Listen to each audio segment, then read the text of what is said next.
반갑습니다. 지금부터 저학년 진로 설계 발표를 시작하도록 하겠습니다. 먼저 첫 번째로 저의 진로와 이 진로를 설정하게 된 이유부터 설명하도록 하겠습니다. 제가 희망하는 진로는 앞에 보이는 이 비행기와 관련이 있습니다. 아마 많은 사람들이 비행기를 생각하면 남성은 기장이라는 직업을, 여성은 승무원이라는 직업을 생각하게 될 거예요. 하지만 저는 기장이 아닌 승무원이라는 직업을 희망하고 있습니다. 물론 여성 승무원이 아닌 남성 승무원인 스튜어드를 꿈꾸고 있습니다. 그렇다면 제가 어떠한 계기로 남성 승무원인 스튜어드를 꿈꾸게 되었는지 알아보도록 하겠습니다. 우선 저의 진로 선택에 있어 가장 큰 영향을 준 것은 바로 여행이었습니다. 저는 여행을 무척이나 좋아합니다. 그래서 휴가 때마다 새로운 지역을 여행하는 것을 매우 좋아합니다.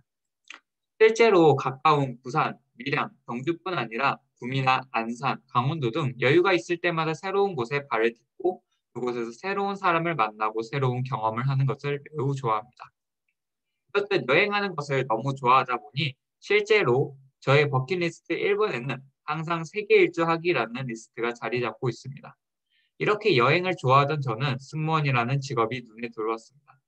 내가 여행 관련 직업을 가지면 버킷리스트를 지워나가면서 내가 행복하게 일을 할 수 있겠구나 하는 생각을 가지게 되었습니다. 두 번째로 저의 진로에 가장 큰 영향을 준 것은 바로 승무원 멘토링이었습니다.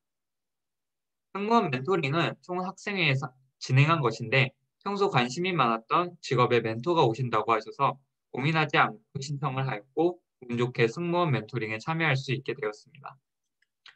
이 승무원 멘토링에서는 실제 동방항공에서 현직 승무원으로 근무하시던 멘토분이 오셨는데 그곳에서 남성 승무원으로서의 장점이나 단점뿐 아니라 승무원으로서의 솔직하고 진지한 조언을 들을 수 있어서 남성 승무원이라는 직업을 갖고 싶다는 꿈을 가지게 되었습니다.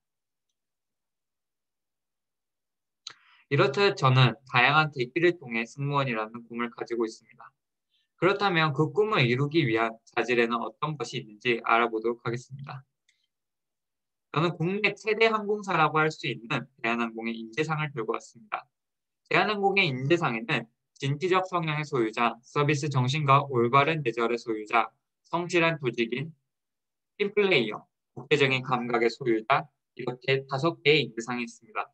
그렇다면 먼저 진취적 성향의 소유자부터 알아보도록 하겠습니다. 진취적 성향의 소유자는 항상 무엇인가를 개선하고자 하는 의지를 갖고 변화를 통해 새로운 가치를 창조해내고자 하는 진취적인 성향의 소유자입니다. 즉 한마디로 현실에 안주하지 않고 변화하기 위해 노력하는 인재를 원한다는 뜻입니다. 저 같은 경우에도 항상 변화하기 위해서 새로운 도전을 즐기는 사람입니다. 예를 들어 저는 영상을 한 번도 다뤄본 적이 없었지만 입시 관련 UCC 제작이라는 새로운 도전을 하였고 열심히 한 결과 좋은 성과를 얻기도 하였습니다. 뿐 아니라 강좌를 기획하는 교양이 키우기 공모전에도 지원하여 총학생회장상을 수상하기도 하였습니다.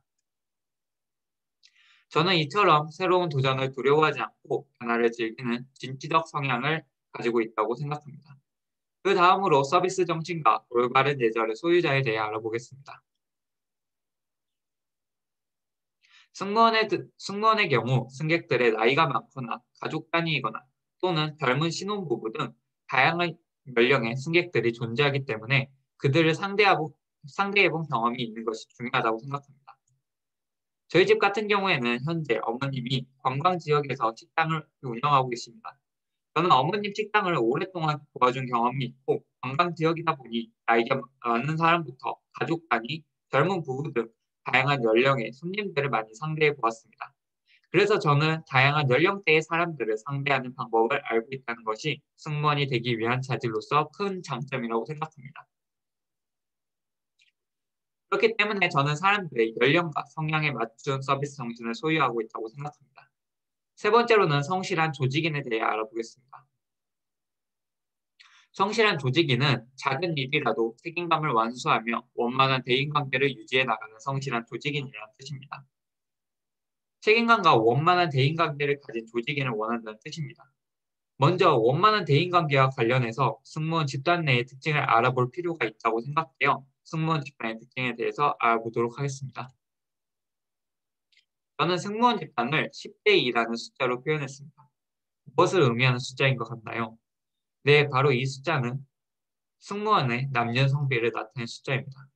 일반적으로 승무원이라는 직업은 여성들이 선호하는 직업이기 때문에 여성이 남성에 비해 상대적으로 많은 집단이라고 할 수 있습니다. 저는 사실 승무원 집단과 비슷한 집단에서 활동하고 있다고 말씀드리고 싶습니다. 현재 피움이라는 입학알림단 활동을 하고 있는데 이 피움 같은 경우에도 여성이 11명, 남성이 4명인 승무원 집단과 비슷한 성비를 가지고 있습니다.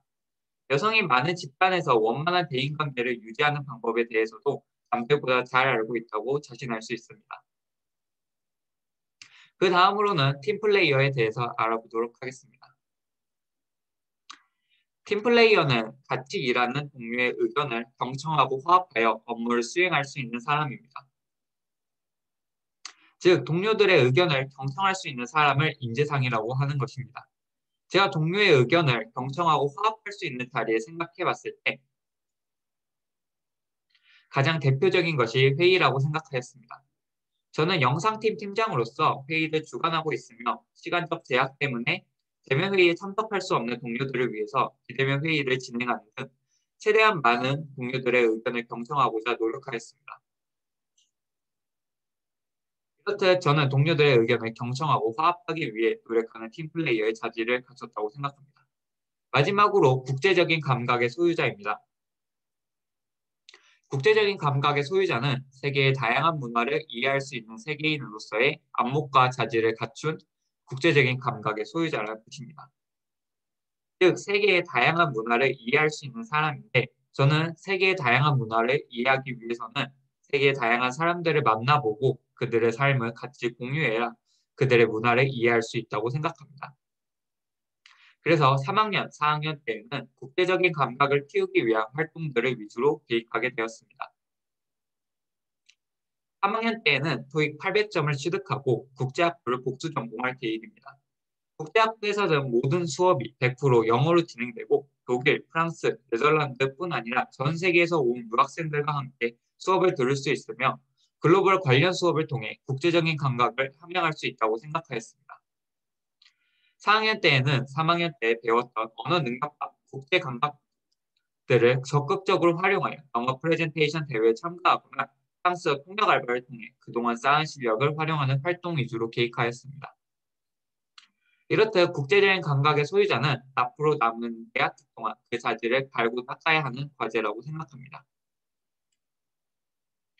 마지막으로 많은 사람들은 코로나가 오면서 항공업계가 많이 힘들어지고 코로나 사태가 끝난 이후에도 여행 대신에 가상현실과 같은 과학기술들로 대체되어 여행에 대한 수요가 늘기에는 어려울 것이라고 비관적인 전망을 내놓기도 했습니다.